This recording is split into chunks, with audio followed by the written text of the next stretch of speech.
Ini dia salah satu masakan khas Manggarai yang cukup terkenal di kalangan masyarakat yang kami sebut sebagai lomak atau lawar dengan ciri khas rasanya yang pahit. Terus dimakan dengan diubal pakai nasi seperti ini, nikmat sekali bun.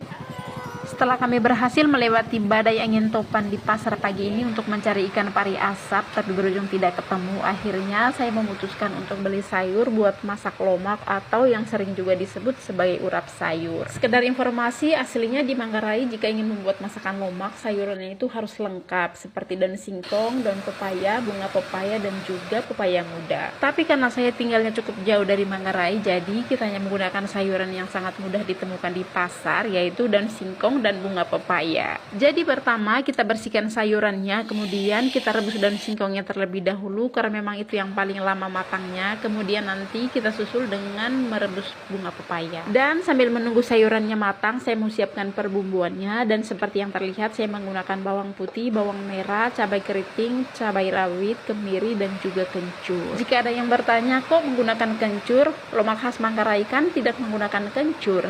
Jadi gini guys, saya adalah salah satu pecinta urap sayur khas Jawa yang bumbunya menggunakan kencur. Jadi saya kepikiran untuk menambahkan kencur ke dalam bumbu lomak khas Manggarai. Dan tujuannya untuk mengetahui apakah nanti rasanya bakalan nyambung atau malah sebaliknya. Dan untuk mengetahui apakah rasanya nyambung atau tidak, nanti akan saya jawab di akhir video ya, setelah masakannya sudah jadi. Oke, kita kembali dulu ke masakannya. Setelah semua bumbu kita tumis sampai benar-benar matang, kemudian masukkan kelapa yang sudah diparut dan diaduk-aduk sampai kelapanya ini benar-benar kering ya. Tapi selama proses dimasak jangan sampai berhenti supaya kelapanya tidak gosong. Dan untuk kelapanya sendiri wajib dimasak sampai benar-benar kering karena itu salah satu cara supaya sayurannya bertahan lama atau tidak mudah basi. Dan untuk daun singkongnya ini sengaja saya potong-potong seperti ini supaya nanti lebih mudah saat dicampur dengan bumbu dan lebih mudah juga saat dimakan. Karena kalau tidak salah ingat, dulu waktu saya masih kecil saat ibu-ibu masak lomak, daun singkongnya tidak diapa-apain alias tidak dipotong seperti ini, tapi rasanya tetap lembut karena mereka menggunakan pucuk daun singkong. Nah lanjut, kita satukan semua sayurannya ke dalam wadah yang berukuran besar seperti ini. Kemudian kita masukkan juga kelapa yang sudah disangrai tadi secara perlahan atau sedikit demi sedikit sambil diaduk-aduk. Sambil sesekali dicoba apakah rasanya sudah pas, dan jika belum silakan masukkan kembali sisaan kelapa yang tadi. Jika kalian mau, kelapanya ini bisa diulek terlebih dahulu sebelum dicampur ke dalam sayurannya supaya teksturnya jadi lebih halus bun. Terakhir saya tambahkan perasan lemon supaya makin segar, tapi ini opsional ya bagi yang suka saja. Dan untuk menjawab pertanyaan yang tadi apakah nyambung saat menambahkan kencur, jujur menurut saya kurang nyambung ya. Mungkin karena jenis sayuran yang kita gunakan sangat berbeda dari urap Jawa asli. By the way, di